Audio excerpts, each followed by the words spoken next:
Geda gedi geda oh.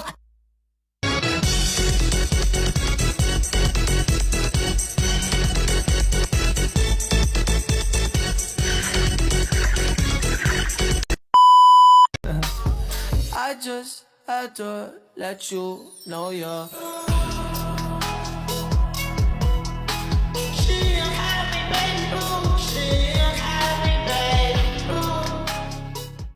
Assalamualaikum warahmatullahi wabarakatuh. Yang terhormat dosen pengampu mata kuliah Hukum Muamalah Ibu Musliha SSY MH, dan yang kami hormati teman-teman PKI 8 yang berbahagia. Perkenalkan, kami dari kelompok 3 akan memaparkan video dengan judul Transaksi Digital dan Fintech dalam Perspektif Syariah dengan tema Konsep E-commerce dalam Islam. Baiklah, sebelum kita paparkan terkait konsep e-commerce dalam Islam, marilah kita buka dengan bacaan basmalah bersama-sama. Bismillahirrahmanirrahim. Apa itu e-commerce? E-commerce adalah kegiatan jual beli barang atau jasa yang dilakukan melalui media elektronik, terutama internet. Contohnya seperti Shopee, Lazada, Tokopedia, dan TikTok Shop. Dalam transaksi tersebut, penjual dan pembeli tidak bertemu secara langsung, namun akan tetap terjadi melalui media elektronik. Dasar hukum dari e-commerce dalam Islam adalah Islam pada dasarnya memperbolehkan transaksi jual beli selama memenuhi syarat dan rukun jual beli. Allah Subhanahu wa taala telah berfirman di mana yang artinya Allah telah menghalalkan jual beli dan mengharamkan riba. Di dalam Al-Quran surah Al-Baqarah ayat 275, Allah juga berfirman yang artinya, wahai orang-orang yang beriman, janganlah kamu memakan harta sesamamu dengan jalan yang batil, kecuali dengan jalan perdagangan yang dilakukan dengan dasar atas suka sama suka. Konsep e-commerce dalam perspektif syariah, menurut hukum Islam, transaksi online dapat dikategorikan sebagai akad jual beli yang hukumnya mubah atau boleh apabila memenuhi beberapa prinsip sebagai berikut. Yang pertama adalah barang yang dijual itu harus halal. Barang tidak boleh berupa sesuatu yang diharamkan seperti minuman keras, narkoba, produk haram lainnya.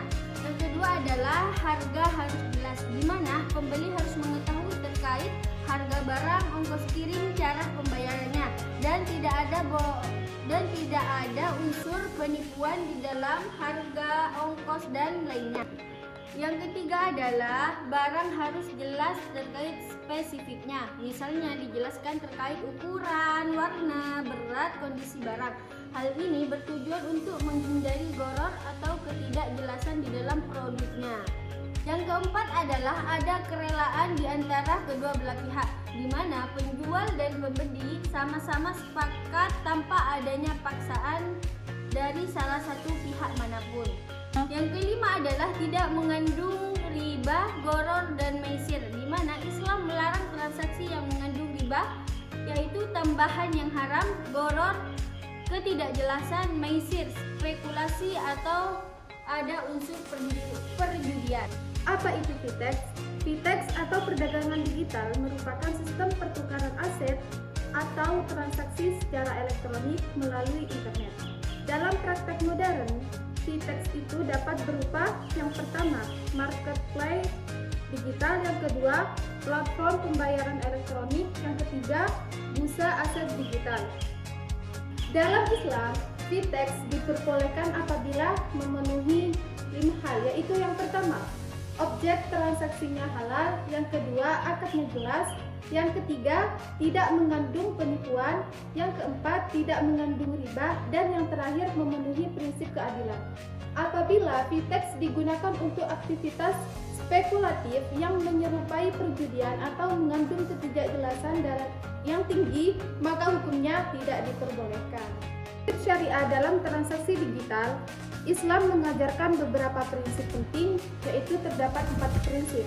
Yang pertama amanah, yang kedua transparansi, yang ketiga keadilan, dan yang keempat kejujuran. Yang pertama amanah, penjual harus jujur terhadap kondisi barang. Yang kedua transparansi, semua informasi harus disampaikan secara jelas. Yang ketiga, keadilan, tidak ada pihak yang dirugikan. Dan yang keempat, kejujuran.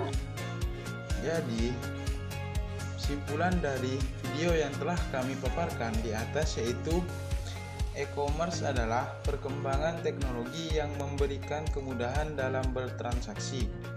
Dalam perspektif syariah, transaksi digital pada dasarnya diperbolehkan selama memenuhi prinsip-prinsip Islam, yaitu adanya kejelasan akad, kejujuran, keadilan, tidak mengandung riba, gharar maupun maisir, serta objek transaksi yang halal.